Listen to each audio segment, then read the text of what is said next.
Call the regular meeting to order at 7:01 p.m. And as Charles Burgess lead us to the pledge. I pledge allegiance to the flag of the United States of America and to the republic for which it stands, one nation, under God, indivisible, with liberty and justice for all. One did so.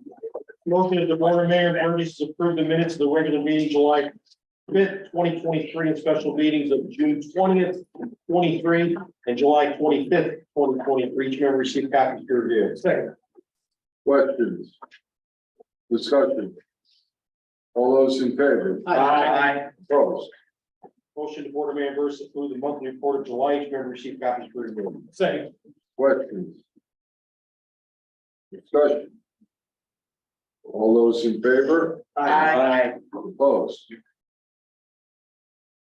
All right. So a couple of announcements. I'm going to start off on a positive note. I'm going to finish on a positive note. So we just found out we have been awarded a $352,000 Greenway grant to design a greenway from the Whittemore Bridge to Greenfield. And that is, you know, in anticipation of a second grant that we're applying for to actually build it. So it's great news. We're very excited. And I'm going to ask the deputy mayor to remember add to the agenda at some point tonight a motion to authorize me to sign the papers to accept the grant. And how it basically works is they hire us, Naugatuck, and our team, including Jim Stewart, to hire the appropriate professionals to, to study it, to look at any environmental issues, to plan it conceptually, and then to do the actual construction plans. So it's good news, and very excited about it. And at the appropriate time, Bob, What is it? I got it. I'll give you the exact number. I've got it here, but it's 352.8, I think. Mary, that Greenfield North, Say that again. it'll be Greenfield North. It will go to Greenfield. Don't forget, the developer of the 12-story building on Greenfield is going to continue the greenway all the way to the end. So that will connect to this one. No, just, we already have a greenway that comes to the Whittemore Bridge. We're continuing it from its existing point all the way to the end of Greenfield. And this is a grant to plan. So this would be behind Hotel and, on South Main Street, all the way down to Greenfield. So right now, that's just an announcement. And Bob, whenever you feel it's appropriate, just remind me and I'll get the exact number. I'll give you the document and I'll get it on. Secondly, I want to announce that Shelby Lineweber is leaving us. She fell in love. She's getting married. Nice. A wonderful story, but she will no longer be the constituent aide. So I brought onto the team Sean Van Dusen. You'll all get to meet him. He's a very talented young gun with photography, videography, social media. I already put him on the farmers market, expanding it. He's got a lot of good ideas, and it'll be a good thing. But you'll all get to meet Sean, and he started yesterday. Now, having said that, I don't think we're gonna have a extremely lengthy meeting. I don't think we have an extremely lengthy executive session. So, let's just be Shall we mindful of place a that. wager on that? No. 8:10, Stop it. 8:17. Having said that, that concludes my opening comments, and we'll go to public comment. Is there any Yeah. public comment on Zoom or in the room? And if you'd like to make a comment and you're on Zoom, you can go in the chat box, you can raise your hand, or you can otherwise signal that you'd like to speak. All right, second call for public comment. Last call for public comment.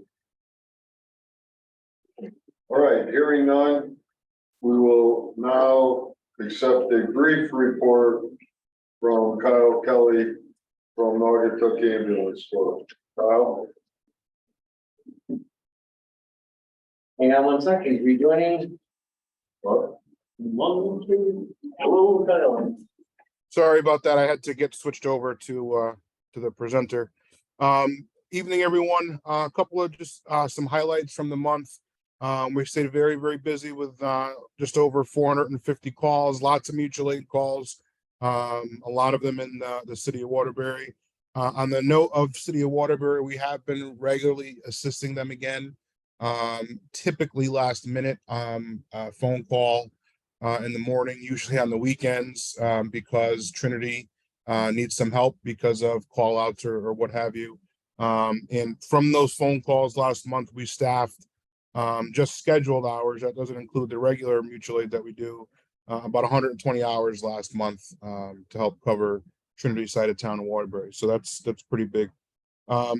Something to note also, we will be, if you may have already seen it, we're looking for a few more EMTs to bring on for good reasons. We have several EMTs, some of our EMTs right now that are returning to school from the summer very soon. We had one young man that went on to become a firefighter paramedic with another municipality.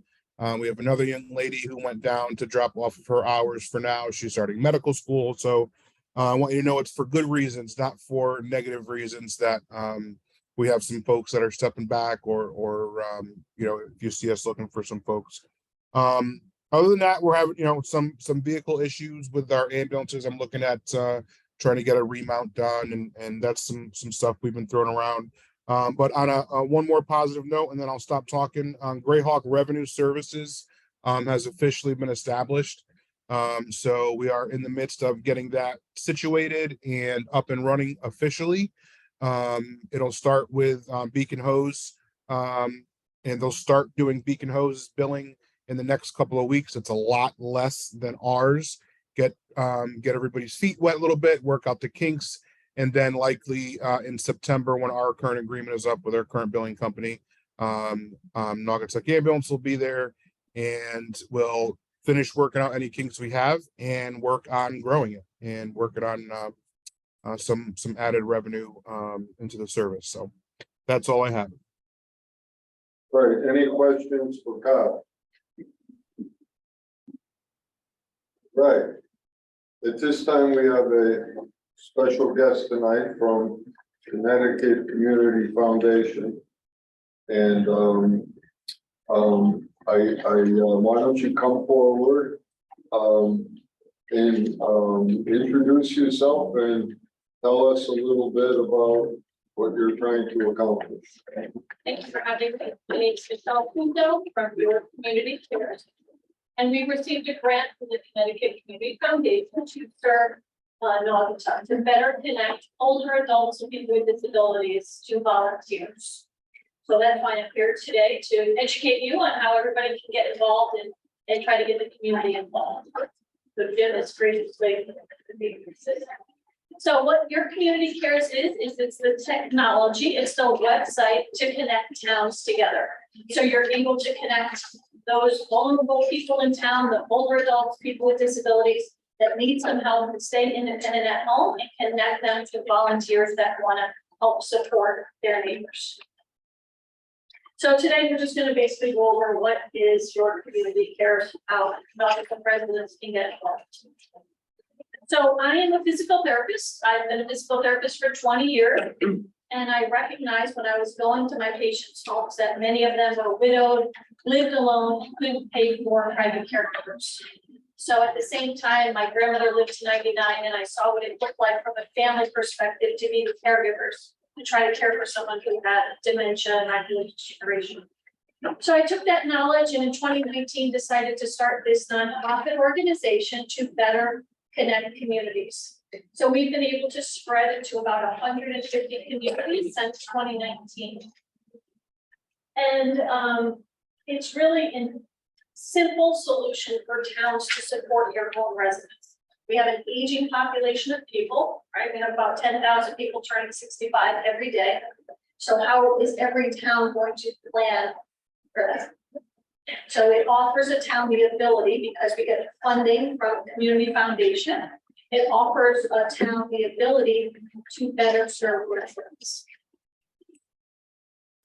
So as this is Franny, she lives in Clinton and she has back problems. So she's able to do a little bit of her yard work, but she's not able to do everything. So what she can do is she can call us and we can schedule yard work. And one of the local volunteers in the town of Clinton goes over and works on her lawn. But she could also not only ask for yard work, she could ask for help with housework, companionship, or transportation. So if she needed a ride to the doctor, or she wanted a ride to the hairdresser, she could also get help. So these are the 4 categories that volunteers can sign up for. So if you were interested in being a volunteer, you had an hour a week or an hour a month that you wanted to give to the neighbor, you could easily sign up, pick the category, and then you would get an email notification every time someone in your neighborhood needed help. It's a pretty basic concept, but it really is streamlining the ability to connect communities for good. Our technology, our website is as secure, it's as compliant as it can be, because we do take personal information. So we background check all the participants. So it's kind of like getting a job. We background check everybody, and we need personal information to do that background check. That's why we want to make sure it's as safe as possible. So who are we serving? We're serving, like I said, older adults. That means anyone over the age of 70 or anyone over the age of 18 with a physical disability. So that could be temporary. You have a knee replacement or a hip replacement. You're coming home from the hospital and you live alone, but it's not easy to take your trash out or do your lawn for a couple of months. So it gives you that temporary relief to get connected to a volunteer. So they go onto our website, they enroll, we do a background check, and once they're approved, they could put in a request for help. That is also the way that volunteers sign up. So volunteers can be anyone over the age of 15. So that could be for high school students that want to get community service hours, youth groups, businesses that want to have employees.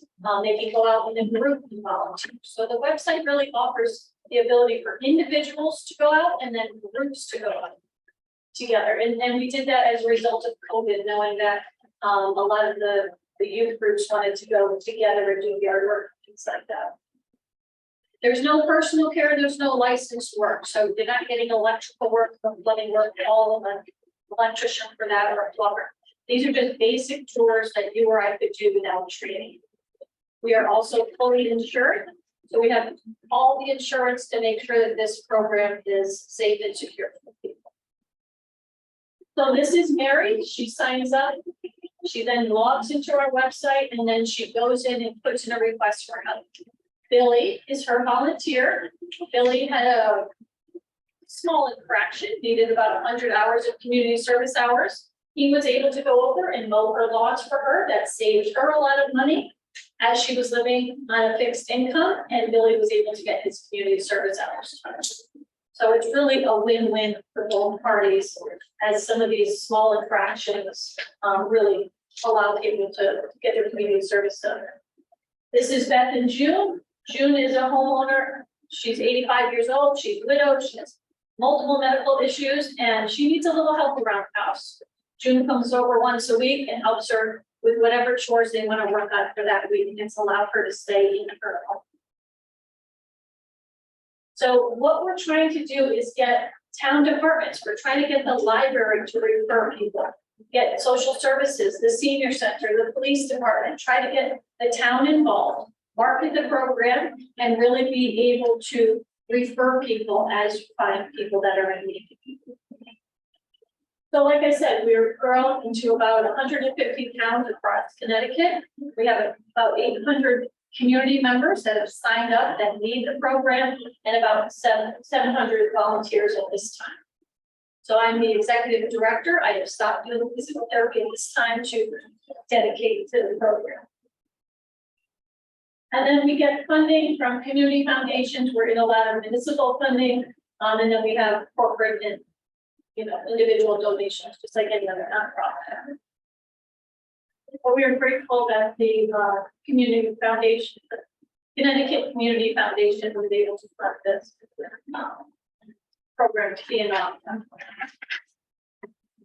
And we have a lot of referral partners, but the area agencies on aging, insurance companies, they're constantly trying to find resources to keep people in their own homes. They don't want them to have to go to nursing homes.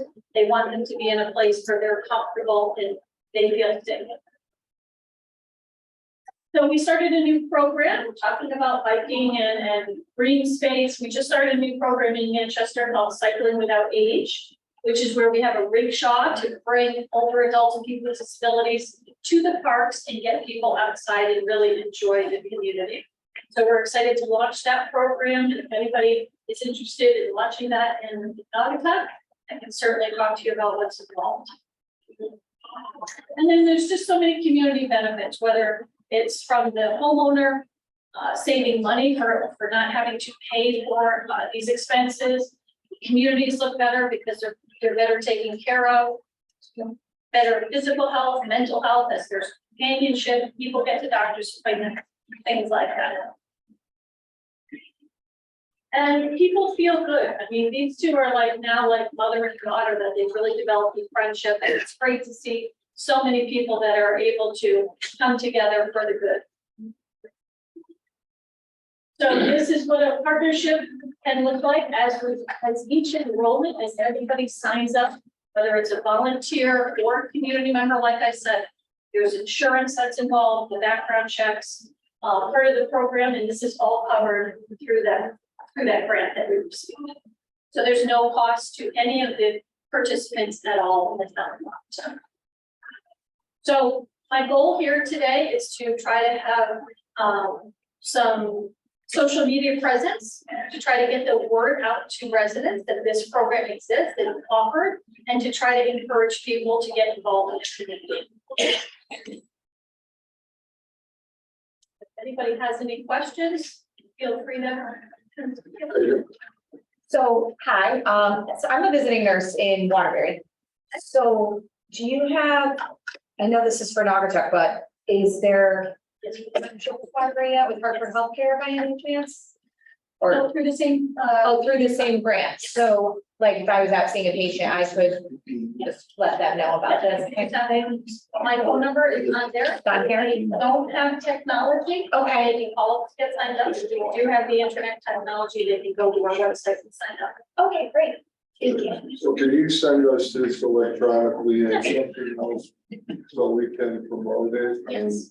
social media? Yep. And then once we promote it, what's the next step?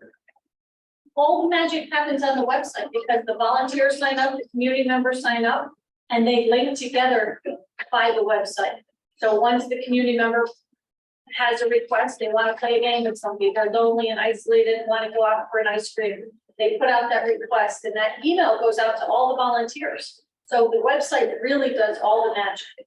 And then after it's done, we get a testimonial and a rating. So it's kind of like a mini Uber app. We get to see what's happening. So we find out that, say that person, that volunteer went into someone's home and didn't see any food in the fridge. We're able to see what that volunteer is reporting to us and act accordingly. So you just want us to spread the word. That's it. That's all we're asking. We get it to the senior center, we get it to the housing authority, we get I'm it gonna give it to Sean Van Dusen. on the phone. You, Can I pass your info along to like my supervisors too? I think this would be awesome at least in the territory I cover. This would be really nice for them. so do you have our emails? Yes. Okay, so if you could email it to me. Anyone else want an email? If you get it, then you have. Yeah, fine, we have Janice send it to me, because I've been following you for a long time already, Oh, great. so I can. Once I could have heard yourself. So so where you get all your funding from? Would you expect something like in Naugatuck's budget to help fund this? Some of the community foundations are starting to put a cap on how many years they will support us. So I think this will be our third year for Connecticut Community Foundation. So that will hopefully be a goal to be part of the municipality in the future, like we are in Manchester. So, and other towns that we've become part of the social services or the senior center to be able to cover these kinds of expenses. And how much do normally the town's budget for this? They vary from 5,000 to 15,000. So it depends on how many people you want to get involved in the program. It's cut down on my neighbor's yard, it's always a mess, and never mind the people who are 80 years old. For our sidewalk ordinance, this would go nicely. Hold on, Could you do just? you have a question, Megan? No, I was making a comment that this would be nice with the sidewalk thing, you know, have volunteers to clean up the sidewalk. Could I ask, should you just go back to the, you said it's $100? $100 per person. Okay, but when you say per person, is it, So when you do a in other background, words, who's paying this $100 and what's it, is it for? so if you sign up as a volunteer, and we do a background check on you, that's $36 for a background check.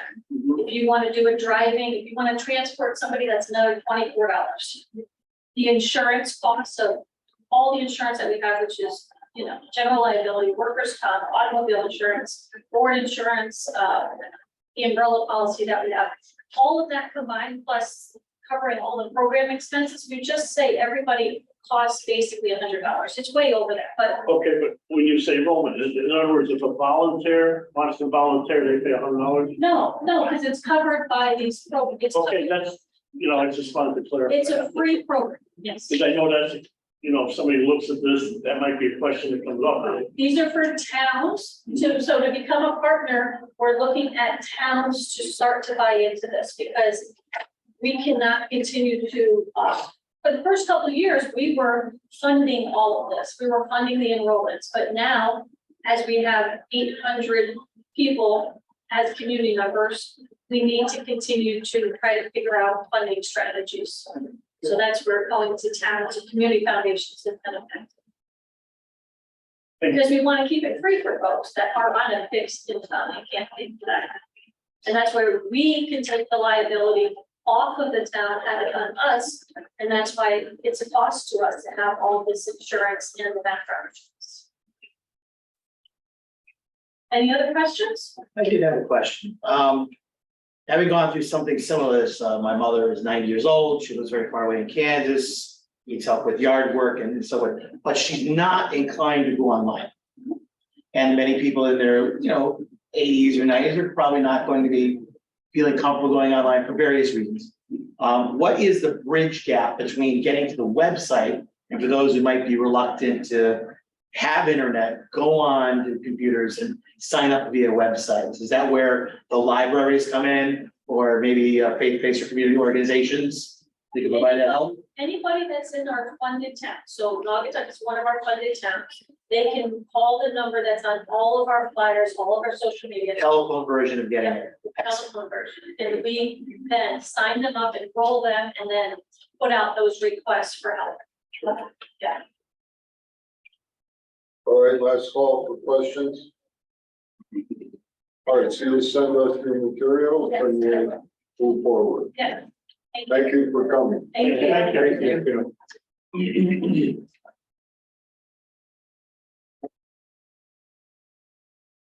All right, item 9. Bank of America building. So as we all know, we've talked about this quite a few times. And I'll just summarize it and then get to where I think we are and we can discuss it. But we all knew there were many potential advantages to the building of the Bank of America building because of its strategic location and the fact that it has excess parking that is needed for downtown Lauderdale, especially near the YMCA. So our thoughts initially were that after buying it, we could sell it and retain some of the excess parking for public use. We could lease it, have revenue coming in, and still retain some of the excess parking for downtown. Or we could use it as a municipal building. As we talked about it further, and even right from the beginning, we recognized that its location between the old post office and the Ion Bank building that are both beautiful buildings. Ion Bank having excess parking, the post office having virtually no parking, that there may be a way to put some synergies together and market a much larger block. So I think that after our internal discussions, we're leaning in the direction of doing a request for proposals where we would attempt to market the Bank of America building together with the old post office, possibly the Ion Bank building, and seek proposals for uses that we feel are consistent with downtown Naugatuck, with us retaining some of the parking and seeing what's out there. I mean, these are 3 very attractive buildings in a beautiful downtown setting that together can, I would think, consist of something much greater than just one building. So I just want to put it out there and make sure we're all on the same page. But what my thought would be is that we would take it a little further, put together a request for proposals to sell either 2 or all 3 of those properties, and to look for a developer to come in with a plan to develop those areas, knowing that part of the plan will be Naugatuck retaining some of the excess parking. So I think that summarizes the discussions that we've had, but I think it's time tonight to have a public discussion and see if we want to take action tonight.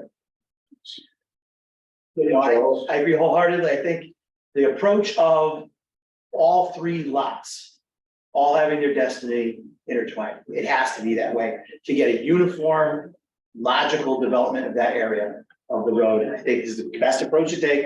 It's the same approach you take with parcel A, parcel B, put the request for proposal out there, see what the interest is in a broader sense, not just piecemeal one building at a time.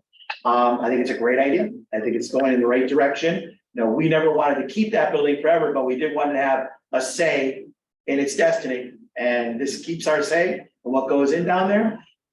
We know Ion is an excellent partner in town, so it'll be good to work with them. And a request for proposal can't hurt. I think it's a good strategy. I just want to state for the record, Ion is still considering this. The post office is definitely interested. Either way, I know it's definitely the post office and Bank of America. There's no way you could do one without the other. They're just one driveway away, you know, 2 yards away from each other. We can't not have it connected. I think this is the right way to do it. And I think it's our original intent was we wanted to have that building for hopefully use in town, but again, to control the destiny of that section of downtown and not forgetting it. There's a lot of good stuff that's gonna happen down there. You know, we're hoping for the grant for St. Francis School, so the YMCA will be able to move forward on that. And that really, lets people know we're not forgetting about that end of the street with all the development going on down here. I think it's great. Yeah, if you ever go there in the daytime, you'll see that lot is, without the Bank of America being there, I'm gonna say 2/3 full at least. It's definitely full on the Church Street side. There's some excess parking behind the building as well. Well, when we have our meetings on Tuesday, then it's full on that down the hill, pretty much. All right, is there anyone that does not like that concept? How does it work when you intermingle public and private property with an RFP? Does there have to be some kind of agreement with the private property Well, owners? there will be, in other words, for example, there will be, price parameters, we'll say minimum price, things of that nature will be, part of the internal process that will be completed before the RFP goes out. So all three entities would have to agree on a realtor, attorney. There's no realtor, it's a request for proposals. So we will, we'll do it just like we did parcel A, parcel B. We'll advertise it in the New England Real Estate Journal, the New York Real Estate Journal. We have a list of several hundred, probably 400 developers. We'll maybe even go beyond that. These are exceptional buildings that are, I'm going to say, boutique in nature. We're really looking for something special, and it is something special. What kind of timeline would we be putting on this or looking at, do you think? Like, how much longer would we be kind of sitting on this? Well, we're not going to sit on it at all. In an RFP, the way it works is that when it goes out, we would have a due date for proposal. Okay, And then when the proposals come in, then there'll be a date, to select the preferred proposal, to negotiate with one or more proposals, and to wind up with a transaction that we like. If we don't like any of the proposals, we then come back to the table and decide if we're gonna sell it, lease it, or use it. So there's a lot of possibilities with the building. And they all have a lot of pluses. Are we gonna wait for Ion to get on board? Or? No, well, they'll have to make a decision. But if they don't make a decision, we'll go ahead with both of them.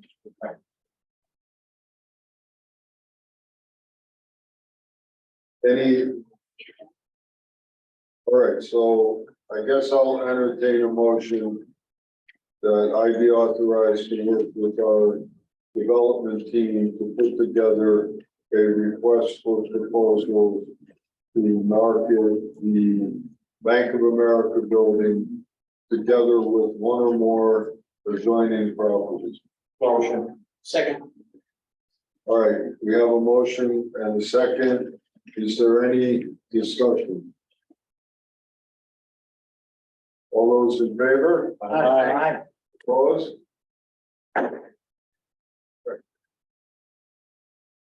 Number 10.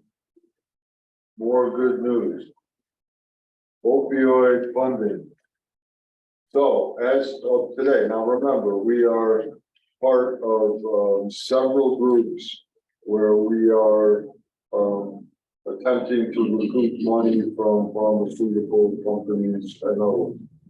So some of the cases have been settled, some of them are still pending, and they're being settled normally in ways where we get money over a period of time. So as of today, pretty recently, we've received $102,525.52. More is coming in. There's still more cases out there.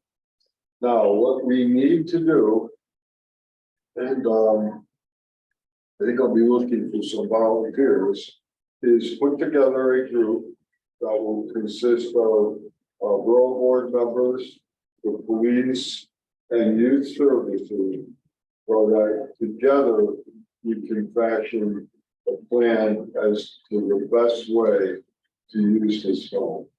So, youth services is anxious to be involved. The police, and don't forget our social workers, will be involved. And, the money's coming into the town, so I'd like to have some Burgess and staff participation. So, is there anyone who would like to be involved? All right, I see Megan and Dorothy. Is this the Purdue Pharma payouts starting? The second one? So the biggest payout, I shouldn't say the biggest, but one of the bigger ones,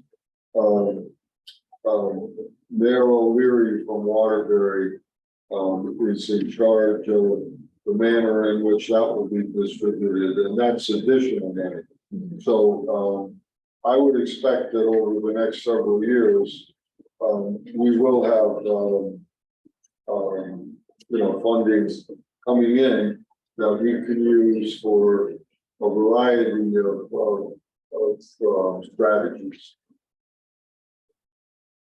All right, so Megan and Dorothy are now going to be working with the police and youth services to come up with a plan.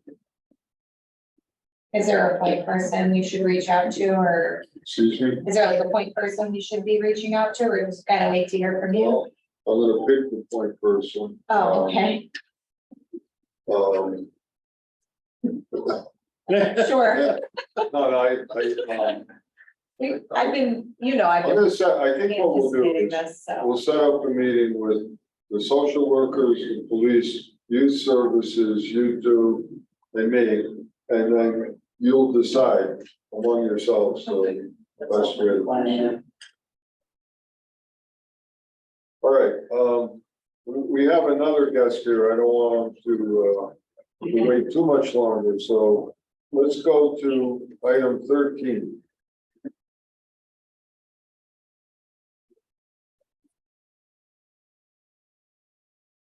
A motion that the Board of Mayor and Burgess adopt the following small cities grant resolution to replace heat pumps at Oak Terrace as if read. Second. All right, we have a motion and a second. So Peter Testa is here. Why don't you come forward, Peter? You don't have to do anything unless there's a question. But I think we're all pretty much familiar with the small cities community development grant program. And we've been working with the housing authority to replace heat pumps at Oak Terrace. And working with Peter, we've determined that we have a shot at a small cities grant. So we intend to apply for it. The town working with the housing authority, and we will pursue this amount not to exceed $2 million. And Peter will put it together for us. Actually, the application's already been submitted. The borough was awarded $2 million. For the. So what are we gonna do now? The resolution is just to recertify the resolution.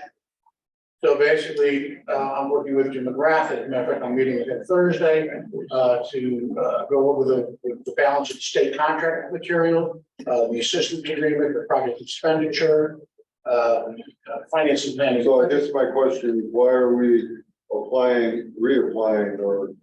You're not reapplying, but DOH wants the municipality to certify the resolution accepting the funding.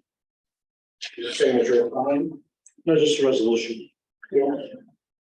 Yeah, resolution to So, replace heat so pumps. all we're really doing is, authorizing the execution of appropriate documents to satisfy the requirements of the small cities bill. Okay, Mayor, that's not unusual, I've noticed that a few of the government, especially the FEMA grants, yeah, once you get them, you gotta sort of reaffirm. In other words, you're saying, yeah, we'll take it when we do what we're supposed to do. Because as part of the original application, there was a contract resolution, and now that the award was made, they want you to reaffirm. Yes. Will the $2 million take care of the whole facility? We're hoping, the plan is to replace all of the, excuse me, all of the heat pumps that are there now. There's 194 units. We're, I believe, with the one bedroom units added, it turns out to be 214. Plus or minus actual heads, units that we're gonna be utilizing. The housing authority has replaced some of them. If the budget allows, based on the bids, to replace all the ones that have not been replaced, and let's say have attic stock. Or if any of the future, the ones that have been replaced since, failed, then the housing authority would count those. The discussion with the architect and the housing authority have been that we're gonna approach it that way. And then kind of do a unit deduct per device or per heat pump in the event that we come over budget. all right, any questions for Peter? All right, we will do a roll call vote. Rocky, Yes. Megan, Yes. Mike, Yes. Mayor, yes. Yes. Deputy Mayor, Yes. Fran, Jan, Now, Yes. Charlie, Yes. Dorothy. Yes. So it's unanimous, one Burgess absent, 9-0 on the roll call vote. Item 14. Motion that the Board of Mayor and Burgess authorize the mayor has to execute all documents required to accept the small cities grant number FC 220-880A, the amount of $2 million to replace heat pumps at Oak Terrace.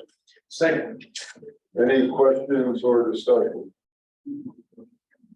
All those in favor? Aye. Opposed? 14.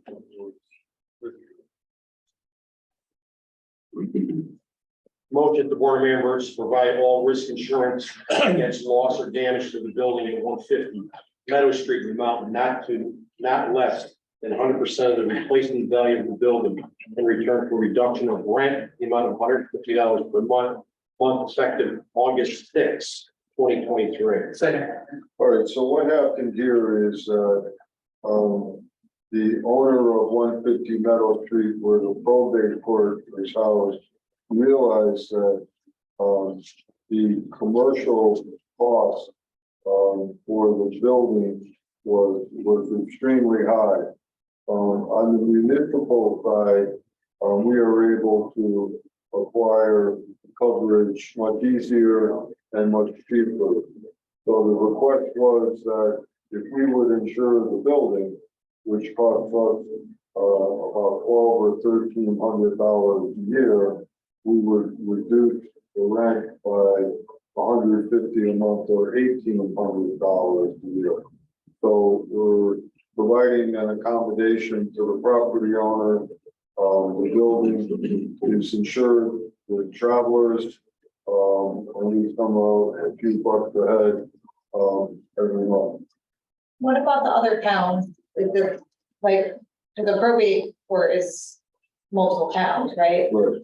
So is this like dispersed between the towns, the other towns' contributions, or? That's probably, so yes, the borough rented the building, Okay, but the budgets are all divided. But we're gonna pay less rent. And in essence, when all the budgets are put together, the other towns would share in the benefit. okay,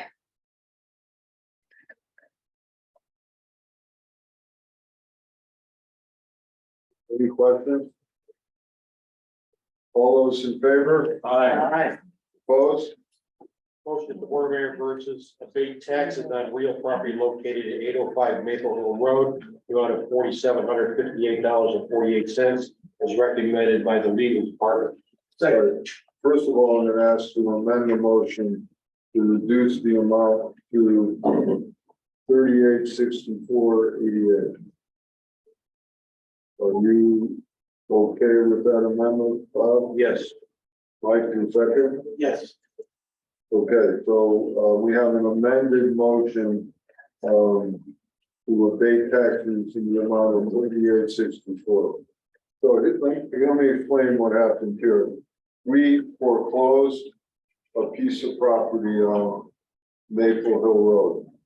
The property appeared to be in the name of a husband with a deceased wife. Come to find out that the husband was convicted of manslaughter and his wife died as a result of that. Now, there's a state statute that says that in that event, the joint tenancy is severed and he's not the sole owner of the house, that the wife and her children from the prior marriage retained an interest in the house. So that was not apparent at the time the foreclosure was completed, but the problem is that the interests of the children were not foreclosed. So we did not convey a clear title to the owner. So they couldn't do anything with the property until we went back and re-foreclosed. And in the meantime, a year and 2/3 went by, and we just straightened it out. I think at the end of June, beginning of July, and now the purchaser, for the first time, has secured title. So we're just saying that he doesn't have to pay taxes during the time that he couldn't do anything with the property. A little confusing, but It's just mentioned that particular issue still popping up, after all the years. There's, things have come about. Yeah, in relationship to the original situation. yeah, it's not, if you look at the land records, it's not clear. Yeah. But that is what happened. So in any event, it's all straightened out. And, and by the way, I reduced the amount. We only abate the principal amount. So the 3864 is the principal amount. That would be without the interest of. Well, there's no interest because it's abated, so. Right. That's how the difference is. Right. Sure, understandable. All right, do we have any questions? All right, all those in favor? Aye. Opposed? Motion the Board of Mayor Burgess authorize Public Works Director James Stewart to accept the fee in lieu of final paving from Eversource Gas in the amount of $288,558.56 for gas main work at Southview Street, Fairview Avenue, Hotchkiss Street, Church Street, Spencer Street, Ward Street, and Rubber Avenue, was recommended by Public Works Director James Stewart. Second. All right, Jim. Well, this is for work that was done a couple years ago.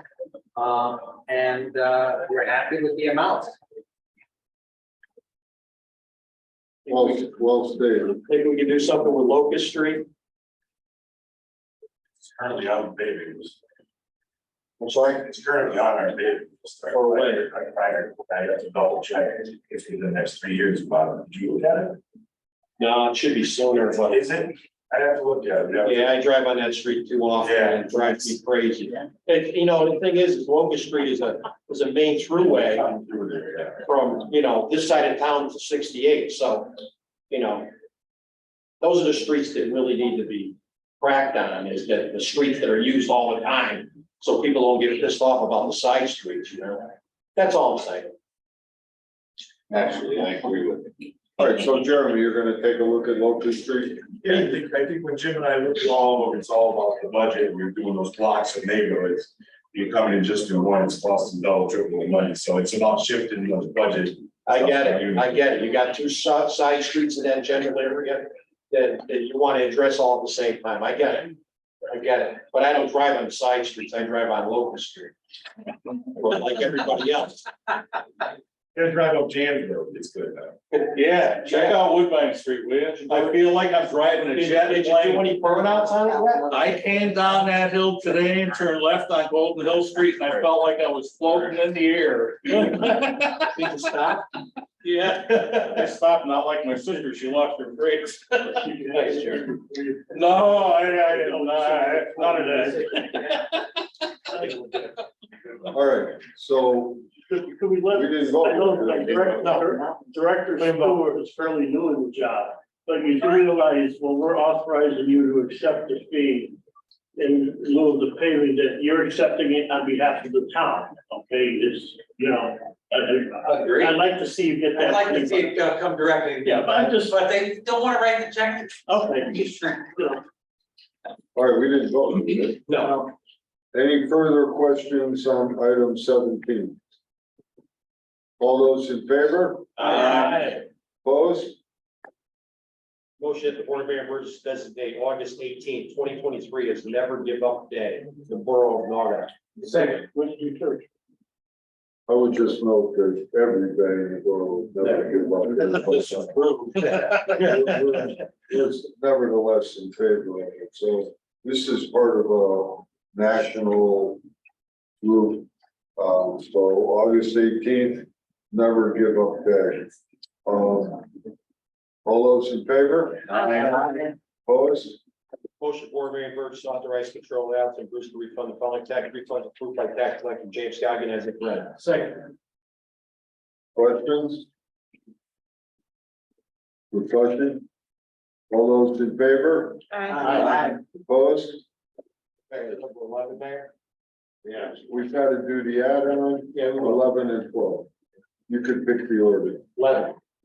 Okay. You got a lot of power. You can pick the order. Well, we decided he's the mayor of Union City.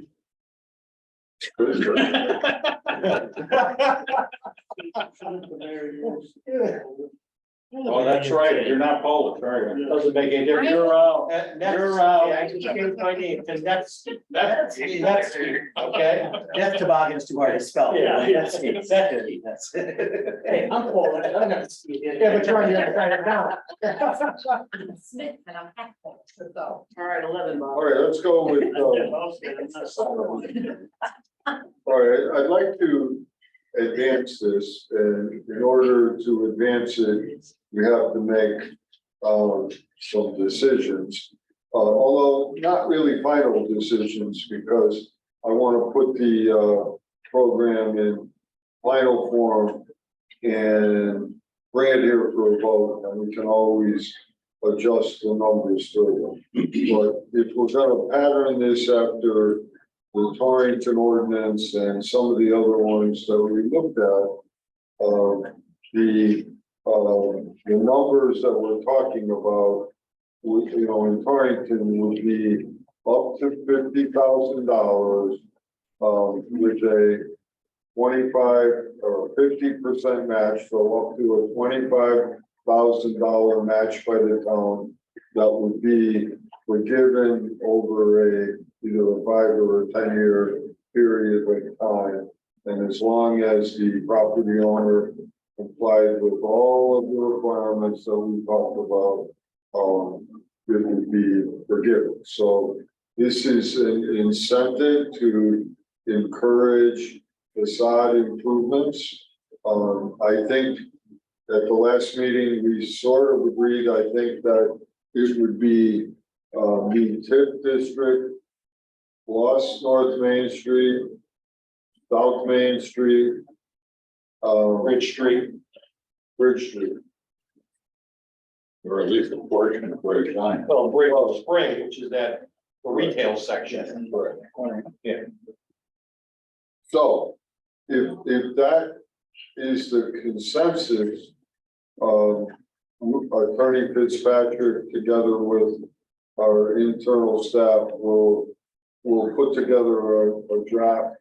And then, we'll bring it here, we can discuss it one last time, and then vote on it. Yes, ma'am. Sounds good. You all good? Yes, very good. All right, so Attorney Fitzpatrick, you'll meet, next week, and we'll put this, together. All right, Well, we sidewalk discussion. okay, again, I want to, move this along further. We need to make some decisions in order to go further. So the first thing, I'd like to do, to give you more information so you can analyze, this a little more clearly, is that, we put together, some cost estimates for a grouping of sidewalks that are in dire need of repair or replacement, that are in the $200,000 range plus or minus. Now, remember, in the budget this year, we set aside $200,000 for sidewalks, and we decided to do a pilot program. So Jim is going to recommend a street for a pilot program, which I think is going to be Central Avenue. And he's going to tell you what that looks like, what the costs are. And then he's going to also go through a few other streets of interest, number one.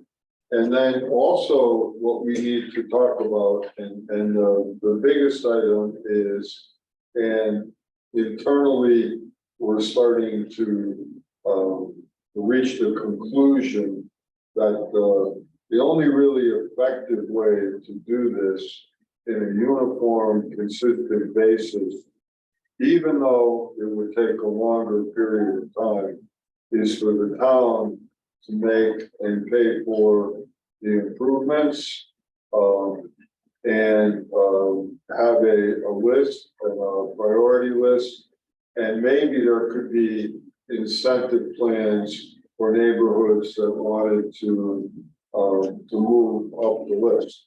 But it's just a thought, but that's something I would like to talk about tonight. But it's a very difficult thing to go into any neighborhood and get agreement on sidewalks. It's a very touchy issue. So, and again, it's a 20 million plus problem, so we can't tackle it all at once. We will continue applying for grants and try and get more money in. But to see it a little more clearly, Jim, why don't you take us through the examples that we've been working on in the last month? Yeah, you want to bring up Central Avenue? Sure. And then on the map, Those little kids are tripping over all those cracks. Right. Anybody that's spent any time walking the streets of August knows that's for sure. Yes. They know. Well, there you go. There's the sidewalks. Brad and I, myself and Jeremy went out. We looked at the Central Avenue. Yeah. A little bit rough. So those are the sections we're looking at doing. There is really nothing left up in this section here at all. So we terminate there and have a crosswalk put in. We priced the sidewalks in 3 different methods. Doing a monolithic sidewalk, all concrete, the curb and the sidewalk is together. Yep. Putting in sidewalks with new granite curbing throughout. And then keeping the granite as is in the road and just pulling the sidewalks out behind it. You know, it's functional, it's not as much curb reveal as we like. It's not perfectly straight, it could be done and the sidewalks could be poured. But you really save only about 40 grand by not doing the whole thing. I guess Jeremy and I would want to do brand new granite, brand new sidewalks and have it look perfect when we're out, when we leave. But it all depends on whether the town wants to save that $40,000. The only thing I see sometimes, Jim, is I've seen some sidewalks that have been done in the past that didn't have the granite curbing, but it's all concrete and actually the curbing is the concrete sidewalk. Yes. And over the years, from the salt, sand, etc., it has eroded that curve. Yes. Clouds backing up against it, yeah. City Hill is an example of that. I mean, that was all concrete. Oh, that's Yeah. awful. Now, another question I have is, for an example, and I want to remember, I think on High Street, when you go up Oak, you've got a little section of High Street that goes this way. I think one of the houses over there, I think the guy would do sidewalks in front of his house. Okay, so the rest of the sidewalks look like crap. Now, do we marry into his sidewalk if you happen to do that street, number one? Number two, if he didn't do granite curbing, how do we approach that if we're gonna be consistent with granite curbing? Well, that's gonna come up in one of our other areas we looked at. So, Well, show us all four areas. okay, so the next slide would be Burgess Place. Yes, so this is Anthony's request. We looked at Park Place. We're doing obviously Church Street. We're planning on paving all the streets around, so we figured that downtown will be a good place to focus in the next year or two. So these are the sections of curb that are, or sections of sidewalk that are bad shape and need to be replaced. We at this point, we're not looking at the sections that aren't, they don't have granite curves, these sections. But just as a matter of course, the second page shows you different outputs. One would be replace the red sections with the monolithic concrete simply. It would be 60 grand, not that much more to put granite curb, it's not much more distance, and you do save a little bit of money on the sidewalk portion. Because you're not pouring that curb. It would just be slightly more to get the granite. If you wanted to do the whole road, with new granite, it would be, you know, from $70,000 to $110,000, so another $40,000 for that section of road. You have a red line next to the Brady's restaurant there? Over here. Yeah. Yeah. Now, my understanding is they're gonna do outdoor dining. Right, Yeah, so the line's a little aggressive, it probably starts somewhere around there.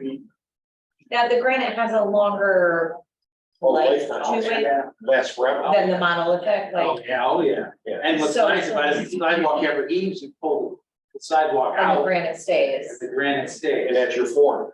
Yeah. And Now with like somewhere like this though, where it's like broken up right areas, and we say we choose granite. Is that not gonna match now with the rest of the parts that aren't Well, red? yeah, I mean, you have problems with the, you know, the curb reveal has to change a little bit as you match the other sidewalks, and it's not as nice a project. I mean, Right, again, you know, they're not long stretch, well, this is a long stretch. yeah, that's kind of where I'm looking, like I mean, that this being, year, you may decide to do that, but But Jim, It's you know all- what? it's all- We're it's all- downtown.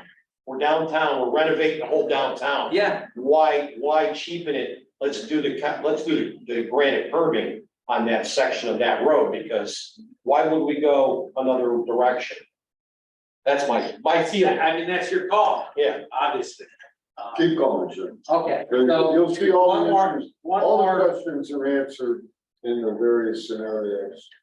Obviously, the Church Street work is happening, you know, next year. So there's no rush to get this done this year. It'd be nice to wait till Third Street is ongoing or getting to be completed before we rip up another sidewalk. If you go to water and there you go, then zoom out a little bit. Keep zooming out. Yeah. Yeah, there we go. Another section of water and cedar. This whole section is comparable. We got pictures of that, if you're interested. And then we also have cedar. We've also got a grant, the Connecticut, community connectivity grant. I believe it's like $300,000 or $400,000. We're trying to get out the bid right now, and we've done some changes. An alternate is Cedar Street portion of it. I don't think we're gonna have enough money in that grant to do that, but who knows? But anyway, Cedar Street. The cost, again, monolithic, 150, new granite, and, you know, 164, and that's not that much more because this whole section is behind the existing curve. So, I mean, if we were to replace that curve, it would be pushing more in. But do we really want to do anything? I mean, I don't know when this date is proposed, but do we want to do anything with that corner where the old post office is until we find out what possible development is going to be done? I would agree, but all these roads are scheduled to be paved in the next 2 years, right? Well, I would think that we should Right, have when an answer by Church then. Street is all done, we want to pave all these roads. That's why we want to get into Water Street and Cedar Street and be able to do crosswalks and get everything done. We had a presentation a few years ago on that part of Church and down Cedar. Presentation by somebody on developing that space. Exactly, we were working on that grant to redo the sidewalks, and that grant is gonna do spots that are in bad shape. It is we did modify it to include new granite curbing, some additional decorative light poles, so that we can eventually put up the light poles. The grant is being stretched beyond its ability to get all the work done, as always. But how many people really walk on that part of Water Street? I ran on it today. Yeah. I walk, Is it a I heavily used to do traveled that. area? I used to do that when I walked, I went that way. If it was a better sidewalk, I think it'd be utilized more for downtown walkers and. If I was tired, I would go that way. And when my little one is back, like, was playing basketball, the guy, we parked there. On the sidewalks there. They were pretty gnarly, I'll tell you that. I don't know how you run. They were Let gnarly. me ask you a question. Seriously. The building on the corner opposite side of the post office, where you have a sidewalk there. Right there, yeah.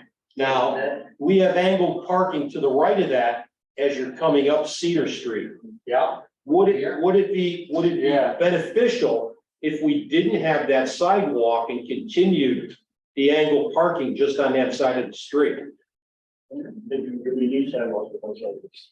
Huh? And there, you really need sidewalks on both sides. of the street. Because you can walk across the street, and if you wanted to take a sidewalk, come down the post office side.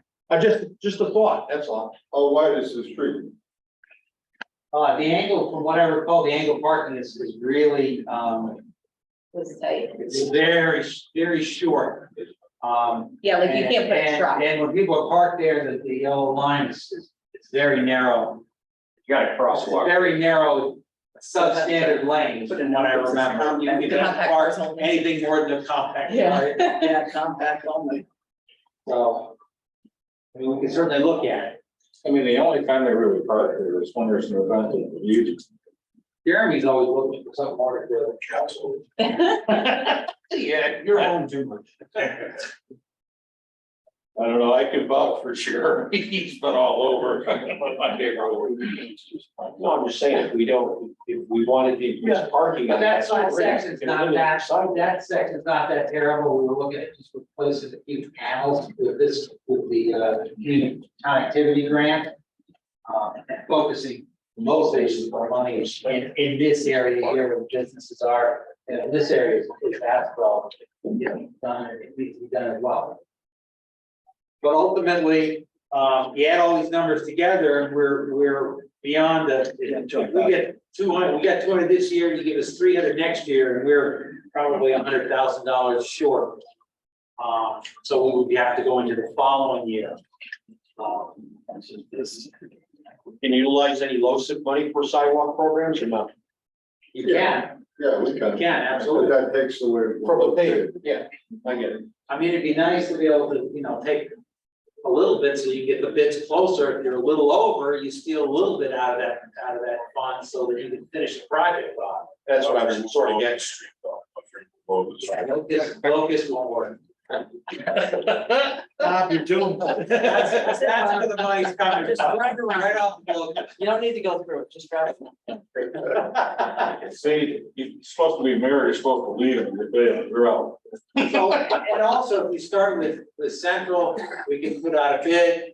Hopefully it'll be less than 200,000. We can start to see really what the numbers are. Hopefully we can get a local contractor who can give us a good number and we can stretch the dollars a little further. But by then we'll know better what the bids are gonna be and refine our estimates. Jimmy, what kind of contractor are you gonna get? Somebody like Gates Hill can do it, or you gotta get somebody? Yeah, I would hope get someone like KTL rather than a big contractor who's gonna give us the standard. And The standard, these may not cover if they start to give us the DOT bid rates. So, All right, now let me say something. Inherent in this conversation is the fact that the borough is paying 100% of the cost. So if we're gonna proceed along these lines, the same logic will apply throughout the entire county. So, what that means is that it'll take a longer period of time to do the entire town. We could think about incentive programs for neighborhoods that wanna move up the list. But what we're talking about right now is a sidewalk program, where pretty much in 2 years, we can do everything that we've seen here. Plus, there'll be a lot of other work in downtown. And it will be a really good jumpstart to a sidewalk program. But there are a lot of sidewalks in Naugatuck that need repair. And if we go in this manner, that means it'll be at borough expense or we'll see grant money. So I'm just saying what it is to make sure we all understand it. we can't do like a 20-year assessment or something on the people. Well, we could, but then you'd have to do the same thing, Eric. That's what I'm talking about. And you're still spending the same amount of money because you don't have any money to start with. Well, we're gonna have to Well, spend yeah. the money up front, but Yeah, well, so the discussion should be, and again, we don't need an answer tonight, but it's either going to be, we proceed along the lines that we're talking about now, or we proceed with mandated contributions at some level from property. That's the $1 million issue. I think that's what we should do, or we're never gonna get it done. But I mean, this is the question. If you make residents pay, what do you do here? You can't make the residents who have good sidewalks pay. That's right. And also arguably the curbs are ours. Sidewalks are theirs, the curbs are ours. So you're gonna be paying probably, even if you say half, you're still probably still paying 2/3. Oh, okay, so supposedly, right, Oh, let's, And they can pay again. oh, let's. Sorry. No, it says, you know, like you have that sidewalk that they put in, right? How long ago they put that in? Some of these are 3 years old, they look, that might be 10 years old, but these probably don't look more than 5. Yeah, and if you go through the whole thing of replacing them all, you can't charge them again after they're just made for sidewalk. There's a lot of nuances and a lot of issues, and every street is different. If they put a sidewalk in and they use the sidewalk as the curb per se, right?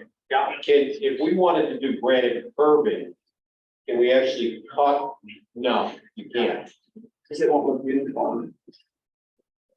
No, because the amount of work to cut that curve, cut the road, and put the curb in and try to, and then pour a piece in between, I mean, it just. I think it can be done, but it won't look right. If you're cutting out with that amount, it'll roll it down. Granite curb's not flat back. You know, so, Like that flush. and you're never gonna be able to fill that void Yeah. back up with. So it's more cost effective just to rip up that new sidewalk and put a new one in with the granite curb. That's what you're talking about, cost effective. Well- Cost effective is to leave it there. Well, I get that And too. deal with it. I get that too. You're talking small sections, so if you are gonna take that up, you just take it up because you're eating such little cost to make everything beautiful. I think as we work out of town, we're gonna wanna do a little bit of piecemeal work, or you're never gonna get anything. They're good check, we were talking about Scott Street, they're good chunks on that road that are serviceable. Yeah. And they probably will be for another 20, 25, 30 years.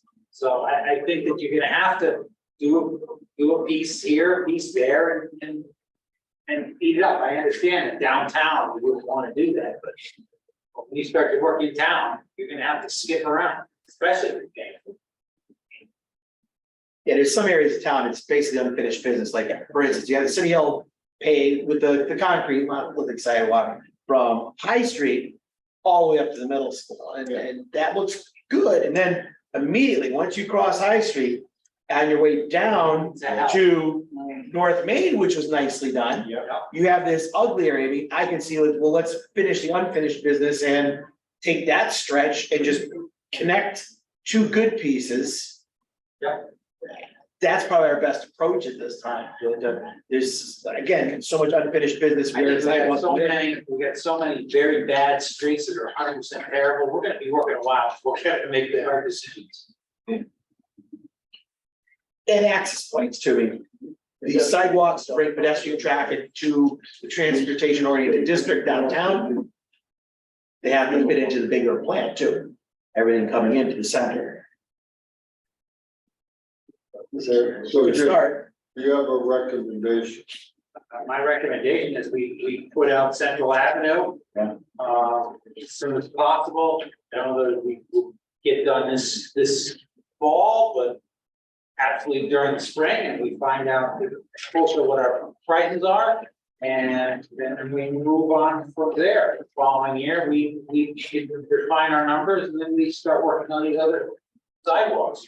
So- As we develop a multi-year plan. I think Central Athens like the most straightforward Yeah. place to start Yeah. too, where it's pretty like, It gets into Clear, Maple. cut and dry. It gets to where Maple, where the work has already been done. right, It is an access point to downtown for a lot of pedestrian neighborhoods.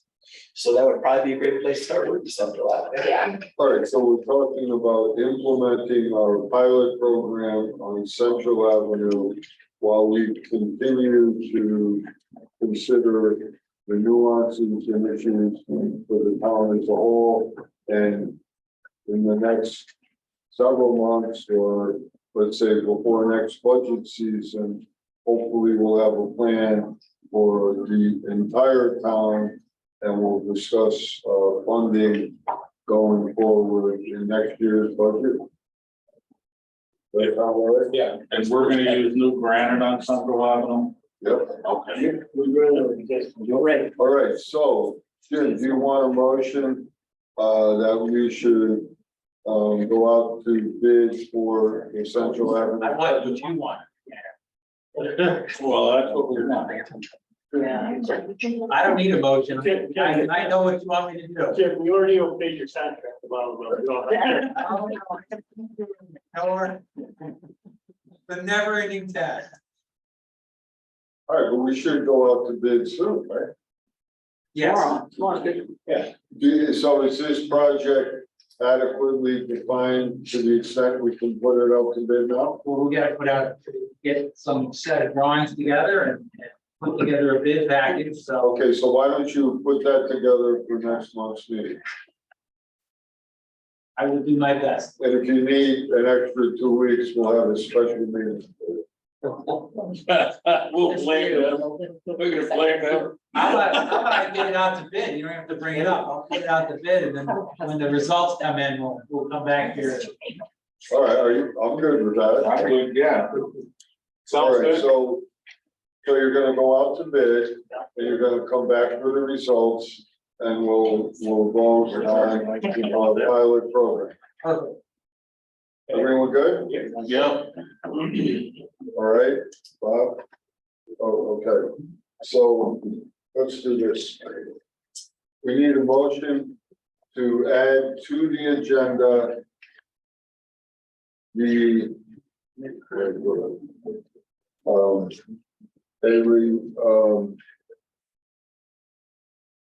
discussion, possible action on a grant in the amount of $352,800 from DEEP, Bureau of Outdoor Recreation, to the Borough of Nautical.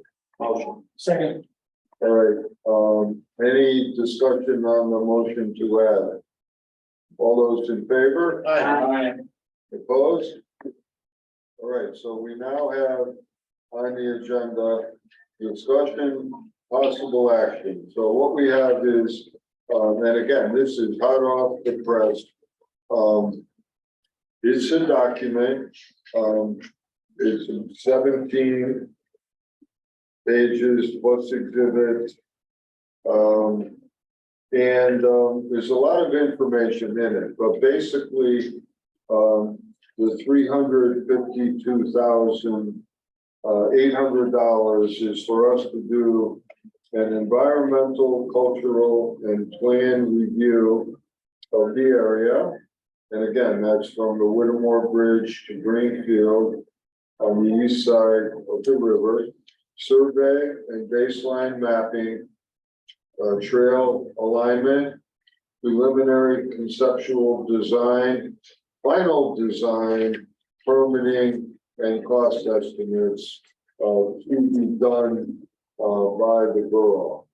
So I will entertain a motion that I be authorized to sign a grant contract / personal service agreement between the Borough of Naugatuck and DEEP in order to complete the scope of work set forth in the agreement. And again, the amount is $352,800. Motion. Second. All right, we have a motion and a second. Do we have any questions or discussion?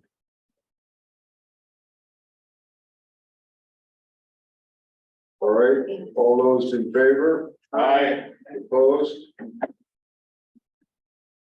All right. Yeah.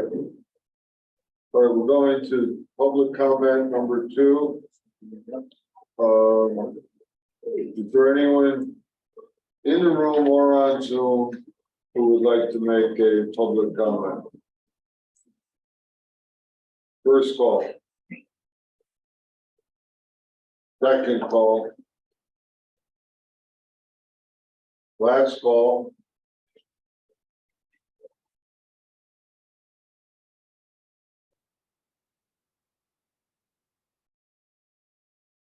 Mayor Burgess comment. All right. I love to see you not paying your attention. George Money.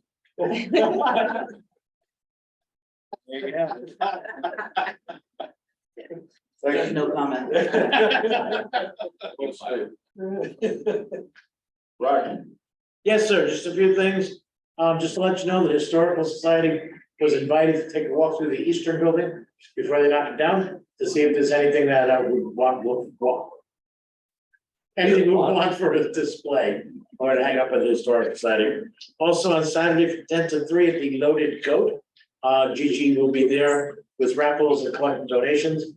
for Closer to a Free Ride, to fight cancer. Ken Hanks, is also involved in that as is Chip Schofield. And lastly, 6 P.M. on Friday at, Foley, PD versus FD softball game. Be there. Aloha. That's it. That's this Friday. But it's this Friday. Yes. And I'll be collecting bets. I'm so fast on that one this year. A lot of new young people, that's with ringers. Yeah, I think that Spartan Park got a ringer. Oh, what I heard today. Babe Ruth. All right, Megan. Only thing I have is that Union City and Peter J have opened their fall ball registration. Peter J side of town is free. So we're gonna see students playing some baseball this year. It's fall baseball. Yes, fall baseball. Okay. Mike, Yeah, Charlie, just good to see that you're back. Where is that? You know, I didn't even know. Growing longer, it's not developing its own ecosystem like his, pretty soon. This ain't even. Today? Oh. Oh, you were up in Lawrence. I was just wondering, yeah, Trent. Gotta see my kids. does Lauren come here, Ben? He used to give me a haircut with beard, yeah. He hasn't done lately. Did she give you one of those little cool bow tie collars? She's got purple tunnel in her hand. She's got a neck brace on. I couldn't believe she needs surgery. So she put in 6 weeks off. They gave her a shot, but it's gonna be 2 weeks to get over that. But that's from Putnam. How old is she? 94, 6 and 23. Wow, 29. she's old, 94. That's a complicated age. 35. That was math. Was that copy for? She's 29. It was a long way around to get there. Yeah, Dorothy, your report, please. The only thing I have is that on Saturday, August 19th, there will be a back to school event on the green, put together by the parent school council and Jill's parent leadership program and such, so. Okay, thank you. Charlie? Congratulations to the American Legion 17U baseball team bringing a state championship to Naugatuck. Very exciting to hear that. I know Union City 10U won the Durand tournament, so we have some good ball being played out there. And I myself am just here a day, I skipped out of Boy Scout camp, just so you know, there's lots of outstanding men and young women from Naugatuck that are attending scouting camps all over the state and representing our town exceptionally well.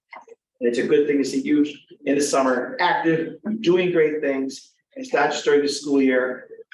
The majority of our kids represent this town exceptionally. Thank you. Jan? Michelle Dowling didn't get nominated for the Republican nomination to be our town clerk this year. So we are circulating petitions to get her on the ballot. We need 250 signatures. We're about halfway there. Several people have petitions. Michelle can be contacted. I can be contacted, and others.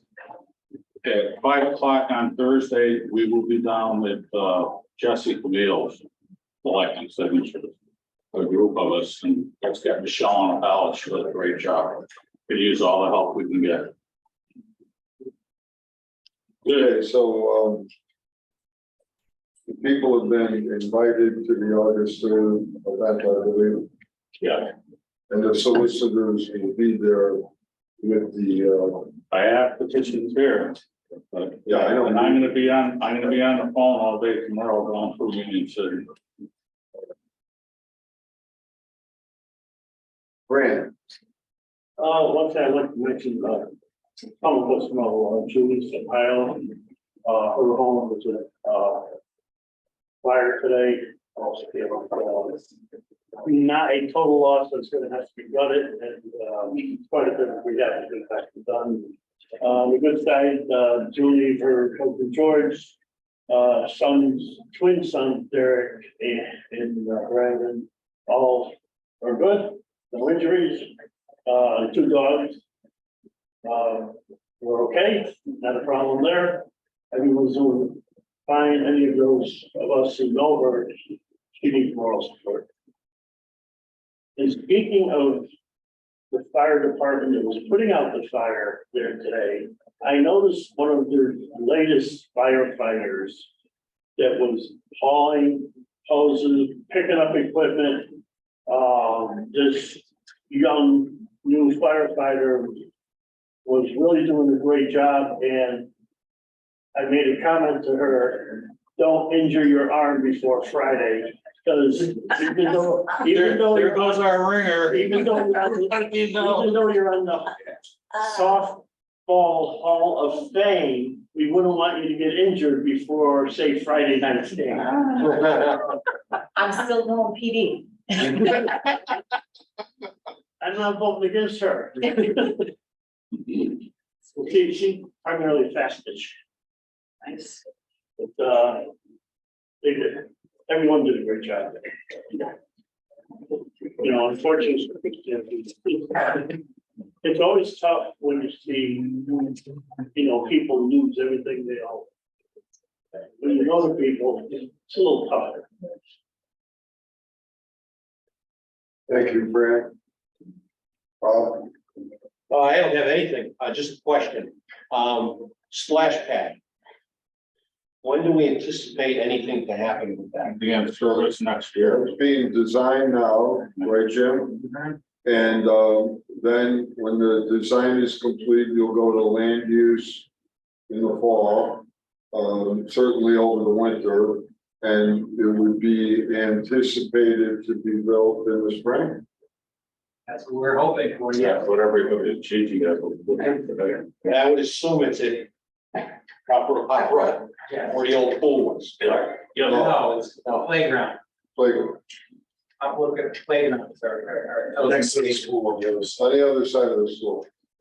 Okay. Brown Street.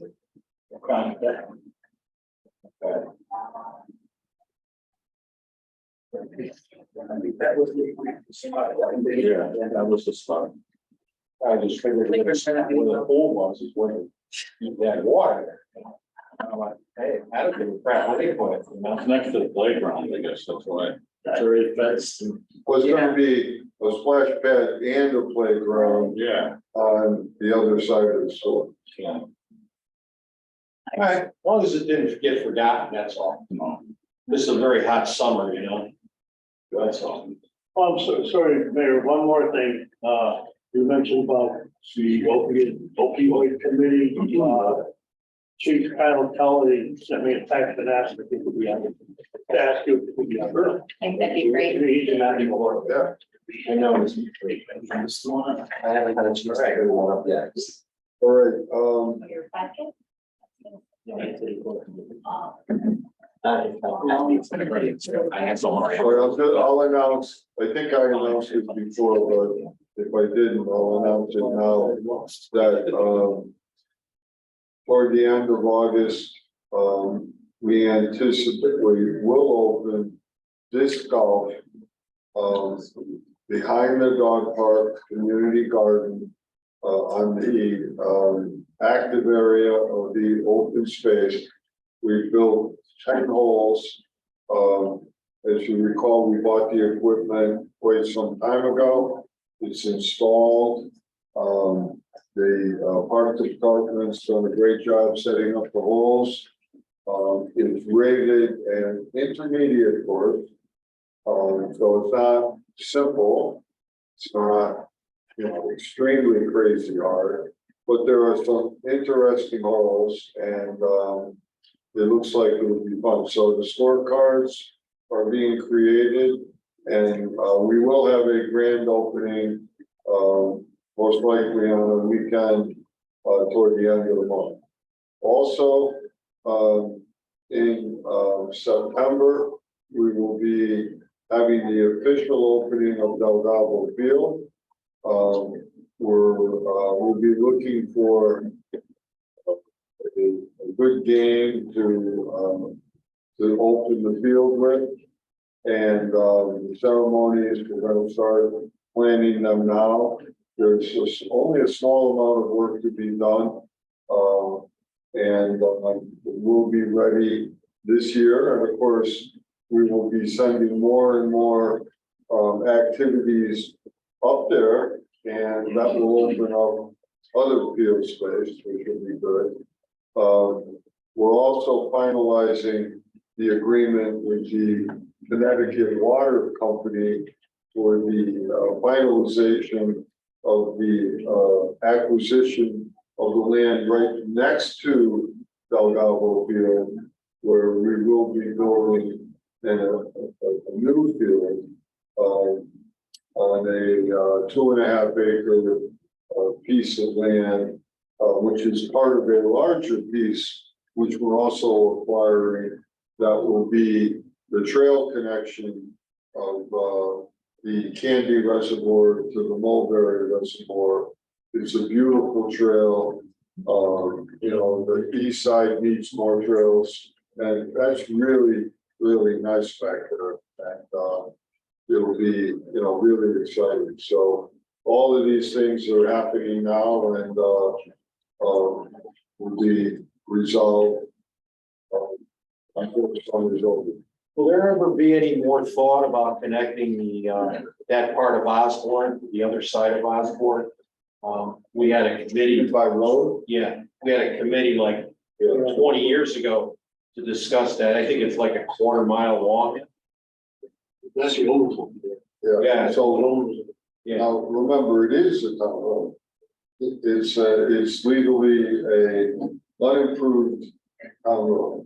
I get it. Yeah. Like Lucas. Yeah. So, let's say it's not on the drawing board, we could talk about anything. It's, I'm gonna say it's a pristine area, but in my mind would be better suited to remain open space, but, who knows? I was just throwing it out there because we're gonna own the property and it's something that's been talked about over the past years. Yeah, so we're not gonna own all of it all the way through. And I know that the biggest bitch was that if there was ever an oil truck that turned over, you'd have an issue with the reservoirs on each side, so. Well, I don't know, the chance of that happened. Yeah, that you're reading on mine. That's all, I just thrown that out. Regarding Bill Downey Field, Yeah. some of the people here might not realize that Was it there's set up a yet? young man that works in accounting It's downstairs. like in the process. Who was named after Kevin Delgado, that Kevin said Angelo, he was named after Kevin, and my daughter was.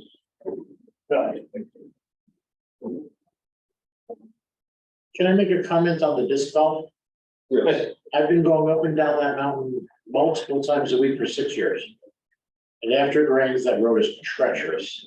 In my SUV, when I go up there at this time, just about every day this week, my car's camera kept going beep, beep, beep, beep, beep, beep, beep, because it thought I was in a crash.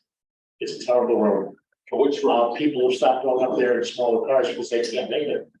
And something really needs to be done too. If that place is gonna be developed as a pavilion, we need to do something with that road. well, we all agree, right, but, it ultimately is a question of our road priority list, and that is on the list. So the issue with it, Jim, tell me if, or Jeremy, is that it needs, some significant, high level grading, and there's some rock and there's some other issues. So it's a much more expensive job than a normal road paving job. And it is on the list. What you're saying is that it should be moved up higher on the list. And, you know, we can discuss that at any time. But you're right, it's a problem.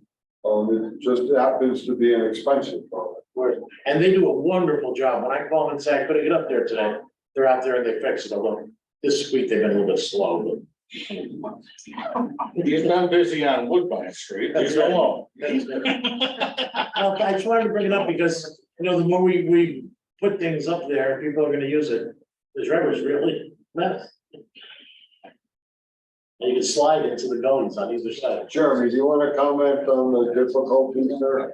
No, you hit it right on the head. I think we could put together an actual cost of that and then you guys can make a decision how to move it around in our paving program. You gotta blast rock out of there and stuff. Well, then glass, as we look at it, it needs to come up and add some drainage and change the pitch of it. And maybe do some drainage work on the Andrew Avenue end of it, because all that water does come back. Water's coming up to the bedrock. Comes right out. I mean, we can pave it, but the pavement would last a couple of years and it'd be a mess. Yeah, we need to build up. We need to get the curb drain and in the road to absorb the water. I mean, there's a place in the dog park that's solid rock and water comes up through a hole in the rock. Yeah, That's. I wanted to make a little spring out of that. What do you do? Yeah. What happens in my back? Thank you. That's why I drink the flower. Always, I can't use for drinking water. We don't need. All right, Yeah. yes. All right, this will conclude Mayor Bruce's discussion. I have a motion to recess the executive session at 8:45 for discussion of the following real estate. Bank of America building parcels A, B, C, Y, and Z, Normandy Industrial Park 3. Greenfield, Rotary Field, acquisition of land for downtown parking, Church Street parking study, tax incremental financing district, Church Street, Maple Street, Peter Paul, Ritchie property. Collective bargaining, street union, chapter 89 union, chapter 90 union, police dispatch union, contract negotiations, Westfield condominiums, and any litigation dividing in. Nobody. Hey, everybody get the hell out. Bye, Ned. All right, all those in favor? Aye. Opposed? All right. Okay. I have a motion to adjourn at 9:30. Second. All those in favor? Aye. Opposed? That was almost too fast. All right, we're gonna reconvene the meeting, the regular meeting at 9:30. Motion to adjourn. Second. All those in favor? Aye. Take two. Opposed? Let's make one more.